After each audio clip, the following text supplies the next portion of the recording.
इस वीडियो में क्या आप जानने वाले हो तो थंबनेल देख करके ही आप लोग समझ गए हैं। तो चलिए इस कहानी को शुरू करते हैं। मान लीजिए कि एक छोटा सा चिड़िया जो कि पहले क्या करती थी, वो घोंसला बनाती थी और उसमें रहती थी। आज भी उससे वही कर रही है, एक छोटा सा घोंसला बनाती है तिनका तिनका चुनकर और उसी में अपना गुजारा करती है। उसमें 100 साल के बाद भी कोई परिवर्तन नहीं आया, लेकिन एक इंसान, एक मानव, एक आदमी ने बहुत परिवर्तन किया है। पहले एक मिट्टी का घर बनाता था, उसे रहने का कोई ठिकाना नहीं था कि वो कहाँ रहेगा, कहाँ खाएगा, कहाँ पिएगा। लेकिन उसके बाद वो ठिकाना बनाया, उसके बाद वो घर बनाया, मिट्टी का बनाया, अब उसको ईंटा का बनाया और फिर उसमें प्लस्तरा मारा। अब प्लस्तरा को भी छोड़ दिया है, अब टाइल्स लगाता है। तो जब इतना मतलब कि वो चेंज कर रहा है, लेकिन लड़कियां कुछ भी चेंज नहीं की है। वो पहले भी रोटी बनाती थी, बच्चे को संभालती थी और आज भी मतलब कुछ लड़कियां को छोड़ करके बाकी सब यही करती है, खाना बनाती है और बच्चे को संभालती है और रोटी बनाती है, इसके अलावा कुछ भी नहीं करती है। सिर्फ यही कारण है कि आज कुछ लोग ये कहते हैं कि तुम लोग करती ही क्या हो, खाली सिर्फ घर पे बैठे रहती हो, कुछ भी नहीं करते, जो कि बहुत सारे काम करते हैं। घर में भी बहुत सारे काम होता है पर इसका कोई वैल्यू नहीं है। इसका कारण कहीं ना कहीं यही है कि लड़कियां कुछ चेंज नहीं किए है, अपने आप को एकदम वहीं पे रख करके छोड़ दिया है। तो हम लोग को भी चेंज करने की बहुत ज़रूरत है। और कहा भी जाता है कि दूसरे के कंधे पर तो जनाजा उठाया करता है, या उठाया करते हैं या तो उठाया जाता है। हम लोग जनाजा थोड़ी ना है, हम लोग आदमी हैं।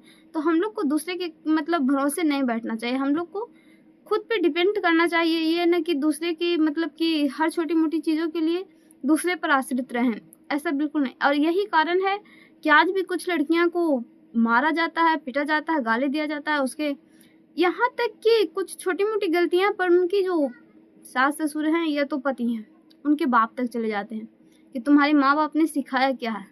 उसका रीजन हमें लगता है कि कहीं ना कहीं यही है। इसे सुधारना बहुत ज़रूरी है, इसलिए खुद पे मतलब निर्भर करना बहुत ज़रूरी है। ये ऐसा नहीं कि अगर पति कमा रहे हैं तो हमें कमाने की कोई ज़रूरत नहीं है। और जिनकी शादी नहीं हुई है उन्हें अगर ऐसा लगता है कि हमारे लिए तो पापा कमा ही रहे हैं, भाई कमा रहा है या तो फिर हस्बैंड भी कमा रहे हैं, तो हमें कमाने की क्या ज़रूरत है।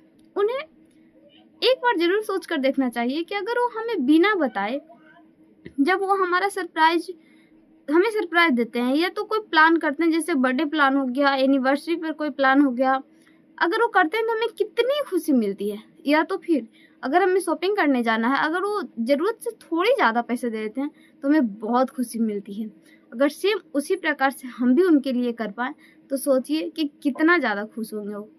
हाँ, कभी कभी कोई कुछ काम करने के लिए कुछ लोग रोक देते हैं, हर किसी को हर काम करने की आज़ादी नहीं होती है। तो इस चीज़ के लिए भी हम लोग लड़कियां हैं और हम लोग को हर जगह पे लड़ना पड़ता है। कहीं ना कहीं आपको ये फेस करना ही पड़ेगा, चाहे तो आप किसी के डर से कोई काम ना शुरू करके ये सुनते रहिए कि तुम करते हैं क्या हो, या तो फिर कुछ अपना वैल्यू बनाइए, अपना रिस्पेक्ट खुद करना सीखिए। आपको लड़ना तो पड़ेगा क्योंकि आप एक लड़की हैं।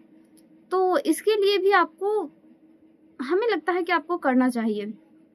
तो ज़रा सोचिए कि अगर आपको कोई मना कर रहे हैं तो मान जाइए, और अगर आपका फैसला सही है तो आप थोड़ा सब्र कीजिए, उनकी वही कीजिए जो वो कहते हैं।